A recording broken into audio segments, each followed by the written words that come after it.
2014 is gone, time for 2015! Woo! So most people for their New Year's resolutions, they tend to do something a little more physical, you know, like I'm going to eat better, I'm going to exercise more, I'm going to actually get out and see the world some more. Well, I figure this year I'm going to read more. So I decided that since I'm not very good at keeping my New Year's resolutions, as most people aren't, I decided the only way I'm really going to be able to force myself to keep this New Year's resolution was to start videotaping myself talking about the books that I read. That way I'll feel a little bit of, you know, responsibility. So my New Year's resolution for this year is to read more books. Therefore I decided to start this channel just to talk about books. Maybe I'll get into other things later, I don't know. But for now, we're gonna consider this my New Year's resolution of reading more books for the entire year of 2015. So here we go, the very first episode of Wiggy Reviews.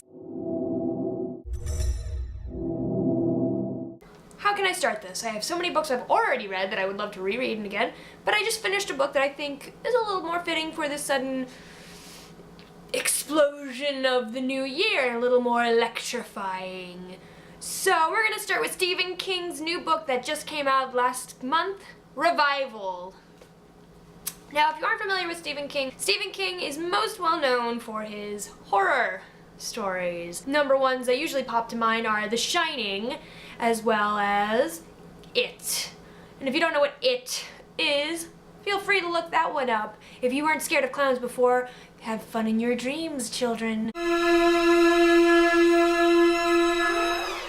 Now, besides also being known for his horror stories, Stephen King is also well known for his fantasy saga called The Dark Tower, as well as some lighter stories that still have very meaningful, you know, morals or meanings to them behind the supernatural things going on. One that comes to mind that most people would think of when I say that is The Green Mile. And there are a couple others like that one. I would say Do McKee is a little bit like that one as well, trying to, you know, find meaning in things that happen in your life. But I think his new book, Revival, kind of falls under that category too. It's not so much horror as it is just a really good story that just happens to have a little bit of supernatural thrown in just because he can't go too far from the Stephen King mold. If you aren't familiar with the Stephen King Revival book, it's his most recent release. It takes place mainly in Colorado and Maine, usually Maine, his staple state that most of his books take place in. And it follows the story of a man named Jamie. He's rewriting his life story from when he was a child growing up in Maine, and when he met his town's brand new minister. And you know, the minister, you know, you meet the minister and he's a nice guy, he's very kind, you know, like what you would imagine a Baptist minister to be. But he has a strange little quirk that Jamie soon discovers. He is very interested in electricity, hence the cover, which has a beautiful design with a lightning bolt and revival across with lightning striking. And as Jamie grows to know the minister, Mr. Jacobs, Father Jacobs, he starts to realize that he's a little obsessed with this idea of electricity being this very powerful and beautiful thing.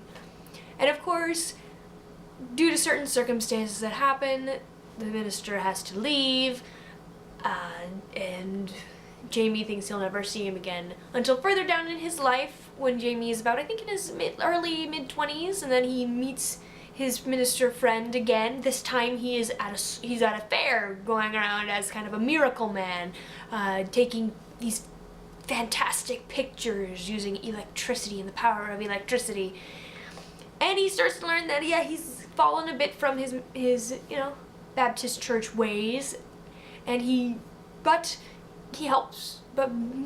Jamie through a hard time. So Jamie, feeling that he owes him for helping him through the hard time, you know, becomes kind of his partner during his time at the fair.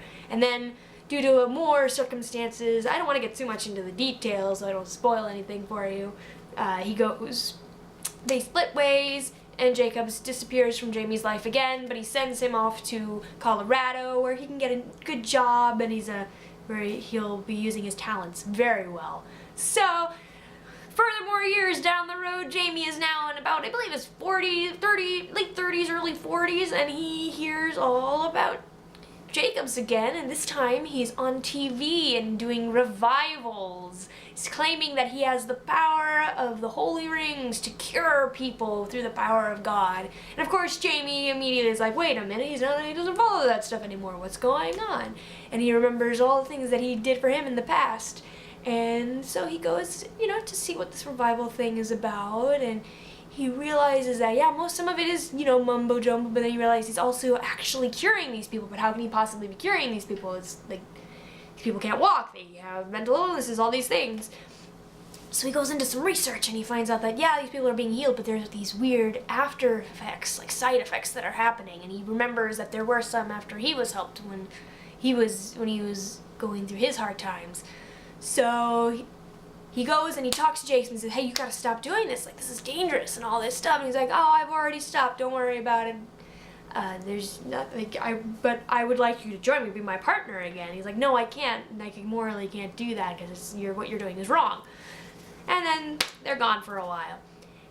Then Jamie gets into his 50s, and Jacobs comes back one more time for the final part of the book, which of course I'm not going to get too much into. I don't want spoilers. This isn't a thing about spoiling books for anyone, but I will say that that's where the supernatural stuff comes in, but it's tied in pretty well. But it wasn't my favorite part. My favorite part of the book is the overall of the book. It's a really good story. Like, the interaction, the relationship between Jamie and Jacobs is just, it's interesting to see it twist and change as Jacobs goes further and further into his obsession, and Jamie grows and starts remembering, like, oh man, I held him in such this high esteem when I was a kid, but now that I'm a grown-up and I know more things, and I'm seeing what he's doing, and I can see his obsession is completely eating away at him.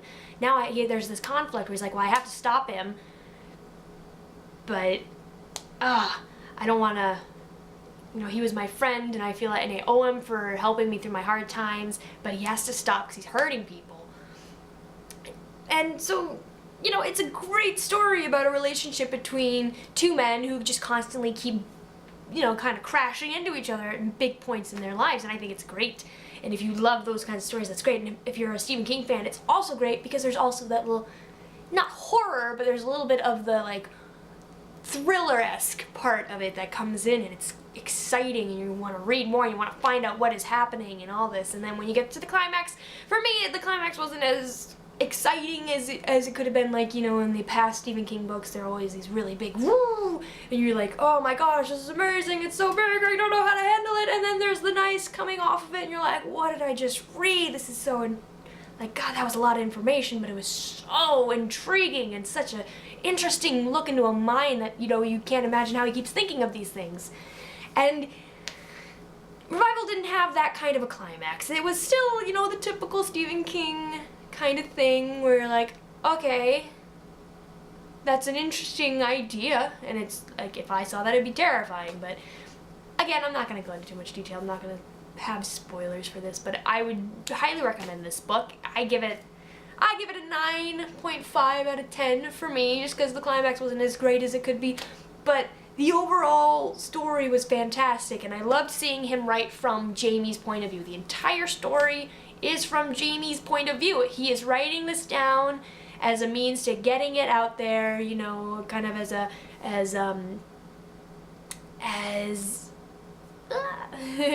he's writing it down as kind of a therapeutic release of these memories that have been haunting him for his life, and kind of as a way to not redeem himself, but to just get it out there and let the world know, and to kind of seek, I think, a little bit of forgiveness for allowing himself to let Jacobs get to the obsessive points that he got to. So again, 9.5 out of 10 from me. Great story. Climax was a little weak for Stephen King for me, but the writing style is beautiful. Everything was just kept me enthralled the entire time, and Stephen King has this amazing way of being able to write from different periods of time, different decades, and keeping the lingo and the words and everything, mixing it together, and you can tell he's just so comfortable writing those things. Like, it's not like someone trying to make it sound like that time period. Like, you feel like you're back in those time periods, like in the 50s, 60s, 70s, all those. He can get that lingo down, and it's great. That's one of the reasons he's one of my top authors of all times. Stephen King's Revival, check it out. It is a great book, electrifying, and not scary. So if you're worried, like, oh, it's Stephen King, I'm gonna be scared, don't worry about it. It's not scary. It's a great read, great story, great characters, easy to follow along. Like, there's no bouncing from place to place, and you know, a very nice thing from him. His modern books have been very easy to follow. I know a lot of people remember his older books, which have a lot of diversions and like going off topic, but then tying it in at the end. If you haven't been a Stephen King fan for his older work, check out his newer works like Revival, Mr. Mercedes, Dr. Sleep. But of course, Dr. Sleep is a sequel to The Shining. But I'll get into that maybe a little further down as these go on.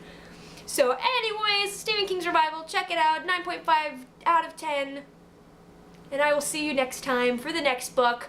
I have no idea what it's going to be yet, but I have a few on the way that I'm reading. So I will see you next time.